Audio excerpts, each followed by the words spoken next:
Hello viewers, இன்னைக்கு நம்ம பார்க்க போறது ஒன் பீஸ் எபிசோட் 529 பார்ட் 1.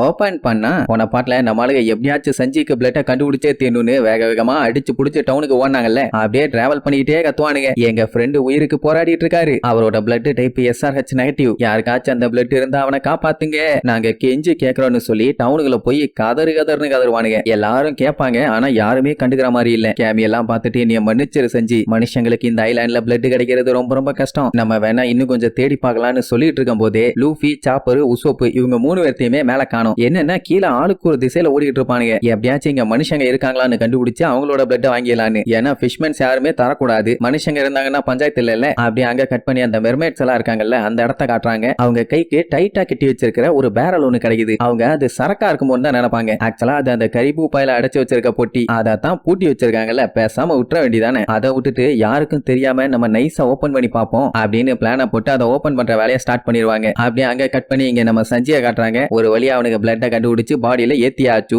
பயலும் கண்ணை திறந்துருவான். அதுக்கப்புறம் தான் அம்புட்டு கொஞ்சம் நிம்மதியா இருக்கும். லூஃபி எல்லாம் ஏன் தான் இந்த ஃபிஷ்மேன்ஸ் எல்லாம் இப்படி இருக்காங்களோ தெரியல. ஒரு மனுஷன் ஆபத்துல இருக்கா, ரத்தம் கொடுக்க மாட்டாங்களான்னு கத்திட்டு இருப்பான். கெமிக்கெல்லாம் செம ஹாப்பி, ஆனந்த கண்ணீரே வந்துடும். பய ஒரு வழியா எந்திரிச்சு உட்காந்துட்டு ஆமா எனக்கு என்னாச்சு ஏதாச்சுன்னு எதுவும் தெரியாத மாதிரி கேட்டுட்டு இருப்பான். இன்னொரு மேட்டர் என்னன்னா சாப்பர் தான் மனுஷங்களை கண்டுபிடிச்சிருப்பானே தவிர இவனு 2 பேரும் அந்த டவுன் ஃபுல்லா சுத்திட்டானுங்க. வேற எங்கேயுமே மனுஷங்க இருந்த மாதிரியே இல்ல. அந்த டைம் சஞ்சி நீங்க நீ காப்பாத்தினதுக்கு ரொம்ப ரொம்ப நன்றி, ஆனா எனக்கு எதுவுமே ஞாபகம் இல்ல, கடைசியா எனக்கு ஞாபகம் இருக்கிறதுன்னு சொல்லிட்டு யோசிப்பானா. உடனே இவனு 2 பேரும் அடிச்சு புரண்டு வந்து வேண்டவே வேண்டாம், நீ எதையும் யோசிக்காத, யோசிச்சுன்னா மறுபடியும் பிளட் எல்லாம் உனக்கு பிச்சுக்கிட்டு போயிடும்னு சொல்லி அவனை ஸ்டாப் பண்ணிடுவாங்க. ஏன்னா மறுபடியும் நோஸ் ப்ளீட் வந்தா டோனருக்கு எங்க போறது, இதுக்கே உயிர் போய் உயிர் வந்திருக்குது. சரி உனக்கு பிளட் கொடுத்த டோனர் யாருன்னு பாக்குறியான்னு சொல்லிட்டு நம்ம உசோப் அங்க இருக்க துணிக்கு அந்த பக்கம் பார்க்க சொல்லுவான். அப்போ உள்ளுக்குள்ள இருந்து ஏதோ ஒரு பொண்ணு, நம்மளுக்குள்ள எப்ப எந்த ஒரு பிரச்சனையா இருந்தாலும் அதை நம்ம தான் தீர்த்துக்கணும், என்ன கரெக்ட் தானேன்னு அவங்க உள்ளுக்குள்ள இருந்து பேசிட்டு இருந்ததை கேட்டு சஞ்சி பேசுறவங்க இப்படித்தான் அழகா இருப்பாங்கன்னு சொல்லி இமேஜின் பண்ணுவான். அப்ப நம்ம உசோப் அப்படியே அந்த ஸ்கிரீனை ஓபன் பண்ணுவான். பார்த்தா அந்த கமபக்க ஐலாண்ட்ல இருந்தா இல்லையா அதே கூட்டம் தான். 2 பேர் இருப்பாங்க. சோ சில்லி, உனக்கு எவ்வளவு வேணாலும் ரத்தம் நாங்க கொடுப்போம், நீ ஒண்ணு கவலைப்படாத அப்படின்னு அவங்க சொன்னதை கேட்டோன்னு நம்ம சஞ்சியோட மூஞ்சா பார்க்கணுமே. ஏன்னா இவங்க இவனுக்கு ரத்தம் கொடுப்பாங்கன்னு அவன் கொஞ்சம் கூட எதிர்பார்க்கவே இல்லை. மறுபடியும் இவங்களா பேசியே கொள்ளுவாயிலே, ஐயோ ஐயோ ஐயோன்னு அங்க எங்கன்னு குதிச்சுட்டு தெரியுவான். ஏன் இப்படி குதிக்கிறான்னு ஜாப்பருக்கு ஒண்ணும் புரியல. உசோப்ப பார்த்துட்டு டேய் அவங்க தாண்டா உன் உசுரை காப்பாத்திருக்காங்க, தேங்க்யூ கூட சொல்ல மாட்டியாமா. அந்த டைம் சாப்பர் நம்ம லூஃபியோட ரைட் ஹேண்ட்ல அடிபட்டிருக்கத பாப்பானா. உடனே அது என்ன ஏதுன்னு பார்த்து அந்த காயத்தோட பிளட் எடுத்து சாம்பிள் பார்த்தா அதுல பாய்சன் கலந்து இருக்குது. அட இந்த அடி எப்போ போட்டிருக்குன்னா நம்மளால ஃபிஷ்மேன் கூட சண்டை போட்டான்ல, அதான் அந்த ஹேமண்டோட ஆளுக கூட அவனுக்கு வச்சிருக்க ஆயுதம் ஃபுல்லா பாய்சன் போல நம்ம பையன் மேல பட்டிருக்குது, அதனால காயம். அவன் நல்லா ஃப்ரெஷ்ஷா சூப்பரா தான் இருப்பான். பாய்சன் பட்டுச்சுன்னா டிசீனஸ் அப்படி இப்படின்னு இருக்கும்ல, அதெல்லாம் எதுவுமே இல்ல. சரின்ட்டு நம்ம சாப்பர் அப்படியே லைட்டா ஒத்தி எடுத்து பார்ப்பான். பெரிய ஷாக்கு என்னன்னா அவன் பாடிக்குள்ளேயே ஆன்டிபாடிஸ் உருவாகுது. அதாவது அந்த பாய்சனையே காலி பண்ற அளவுக்கு நம்மளால பாடி அவ்வளவு ஸ்ட்ராங்கா இருக்குது. ஐ மீன் இம்யூனிட்டி லெவல் தரமா இருக்குது. இதே மாதிரி இதுக்கு முன்னாடி பாய்சன் பட்டிருக்கான்னு கேட்பான். யோசிச்சு பார்க்கும்போது 2 வருஷத்துக்கு முன்னாடி இம்பல் டவுன்ல அந்த வார்டன் கூட சண்டை போட்டான்ல, அந்த டைம் தான் பயலோட பாடி ஃபுல்லா பாய்சன் ஆகி சாகர நிலைமைக்கு போயிட்டு வந்துட்டான். இந்த மேட்டரை சொல்லிட்டு சிரிப்பான். உசோப்பு வண்டியா திட்டுவான், இது என்ன காமெடியாடா காவாலி பயலன்னு. அந்த ஹேமண்ட் கூட ஒரு ஆக்டோபஸ் மண்டையா இருந்தான் குடிச்சுக்கிட்டே. அவன் தான் நம்ம லூஃபியோட பஞ்ச அவனோட கத்தியை வச்சு தடுத்தான். லூஃபிக்கு தெரிஞ்சு அவன் செம்ம ஸ்ட்ராங்கா தான் இருக்கணுங்கிற மாதிரி சொல்லுவான். ஆனா ஆளு பார்த்தா மாக்கா மாதிரி குடிச்சுக்கிட்டு லூசுத்தனமா தான் பண்ணிட்டு இருப்பான். 3 பேர் சண்டைக்கு வந்ததுல 2 பேரும் மட்டும் அவங்க 2 பேர்த்தையுமே இவன் தான் தூக்கிட்டு போறான். அண்ட் அவனுக்கு நல்ல ஞாபகம் இருக்குது ஸ்டார் ஹேட் லூஃபியை அட்டாக் பண்ணி அவன் பாடியில பாய்சனை இன்ஜெக்ட் பண்ணிட்டான்னு. அதுவுமே அவனுக்கு பீதி. ஏன்னா அவங்களோட பாஸ் ஸ்டார் ஹேட் லூஃபியை உயிரோட புடிச்சிட்டு வர சொன்னாரு. இப்ப தெரியாம இது அவன் செத்துட்டானா பஞ்சாயத்து தானே. அதே நேரம் இங்க மெர்மைட்ஸ்ல சில பேர் என்ன இது ஷில்லி மத்தவங்க எல்லாம் கத்திட்டு கிடக்குறாங்க, என்னாச்சுன்னு சொல்லி இஷிலின்னு கத்திட்டு இருப்பாங்க. அட அது வேற யாரும் இல்ல, அந்த மூடி இருந்த பேரலை ஓபன் பண்ணுன்னு சொன்னாங்கல்ல அவங்க தான். அப்படியே அந்த பக்கமா காட்டுறாங்க. பேரல் ஓபன்ல இருக்குது. உள்ளுக்குள்ள சகதி மாதிரி இருந்த அந்த கெரிபு அப்படியே நைஸா அங்க இருந்து தப்பிச்சு வேற எங்கேயோ ஓடுவான். அதே நேரம் இங்க நம்மளுங்க ஷயர்லின்னு ஒருத்தங்க வீட்டுக்கு போயிருப்பாங்க. அவங்க தான் கேமி வேலை பாக்குற கேஃபேயோட ஓனர். சொல்ல போனா நம்ம சஞ்சிக்கு தங்குறதுக்கு இடம் கொடுத்ததும் அவங்க தான். அப்படியே ஆளை காட்டுறாங்க. பெரிய சைஸ்ல பயங்கரமா இருக்கா. இவங்க தான் மேடம் ஷெர்லி, மெர்மேட் கேஃபேவோட ஓனர். அது மட்டும் இல்லாம ரொம்ப ரொம்ப அழகானவங்களாமா. அண்ட் நம்மளு கிட்ட தெளிவா சொல்லிடுவா, இந்த ரூமை விட்டு எப்பவுமே தள்ளியே இருங்க,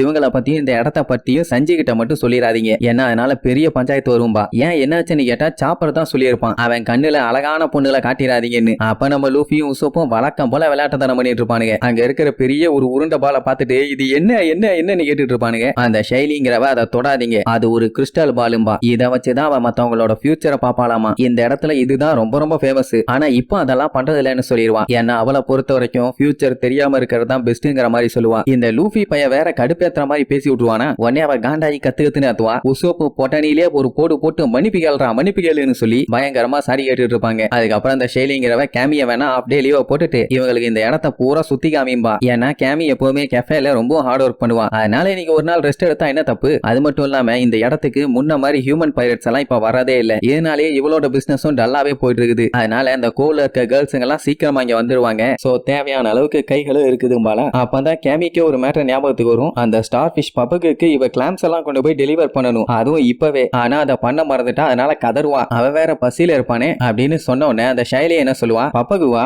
அவன் பழைய ஃப்ரெண்டு கூட ஜாலியா கஃபேல என்ஜாய் பண்ணிட்டு இருக்கான்னு சொல்லுவாளா. பழைய ஃப்ரெண்டான ஷாக் ஆயிடுவானுங்க. சரி ரைட்டு அவங்க பாட்டுக்கு அப்படியே போயிட்டு இருக்கும் போது கேமி ஒரு முக்கியமான விஷயத்த சொல்லுவா. என்னன்னா இந்த மேட்டர் அவன் முன்னாடி சொல்ல முடியாமா, அதனாலதான் இப்ப சொல்றா. இவங்க மேடம் கொஞ்சம் சின்ன பொண்ணா இருக்கும் போது இந்த ஐலாண்டுக்கு ஏகப்பட்ட பைரட்ஸுங்க வருவாங்கன்னு சொன்னாங்க. அதுதான் கொஞ்சம் வருஷத்துக்கு முன்னாடி நடந்த கிரேட் பைரட் ஏராவோட ஸ்டார்டிங். இத கேட்டோன்னு ஷாக் ஆயிடுவாங்க. அதாவது மெரைன் ஃபோர்ல நடக்க போற அந்த சண்டைய இவ அதுக்கு முன்னாடியே அதை கரெக்டா கணிச்சிருக்கா. அது மட்டும் என்ன பரவாயில்லையே, ஒயிட் பியர்டு செத்துருவான்னு வேற கரெக்டா சொல்லியிருக்காளாமா. இப்ப பஞ்சாயத்து என்னன்னா, இந்த மாதிரி தப்புக்கள் நடக்க போகுதுன்னு தெரிஞ்சதுக்கு அப்புறம் அவளால நிம்மதியா இருக்க முடியல. அதனாலதான் இனிமேட்டு ஃபியூச்சரையே நான் பார்க்க மாட்டேன்னு சொல்லி ஸ்டாப் பண்ணிட்டா. அதுக்கப்புறம் அப்படியே பேசிக்கிட்டே கோரல் ஹில்லுங்கிற ஒரு மெயின் ஸ்ட்ரீட்டுக்கு போவாங்க. போனவங்க நேரா மெர்மைட் கேஃபேவோட என்ட்ரன்ஸுக்கு வந்துருவாங்க. பார்க்கவே அந்த கேஃபே நல்லா பெருசா சூப்பரா இருக்குது. இந்த கேஃபேல சாப்பாடு, கேக்ஸ், சீ ஃப்ரூட்ஸ்னு வெரைட்டியா அடுக்கி வச்சிருக்காங்க. அப்படின்னா மீட்டும் வச்சிருப்பீங்களான்னு கேட்டா அது மட்டும் இல்ல. ஏன்னா இவங்க மீட்டும் ஃபிஷ்ஷும் சாப்பிட மாட்டாங்க. அதனால வேற வெரைட்டில என்னென்னமோ சொல்லுவா. உடனே பயலுக்கு அப்படியே மூஞ்ச தொங்க போட்டுவானுங்க. பின்ன பச்சை காய்கறியில திங்கிற காய் இவ்வளவு தூரம் வந்தானுங்க. உடனே கேமி அப்படியெல்லாம் இல்ல, எங்க கிட்டயும் மீட் எல்லாம் இருக்குதுன்னு சொல்லி shellfish meat, scallop, fresh water காம்பிஸா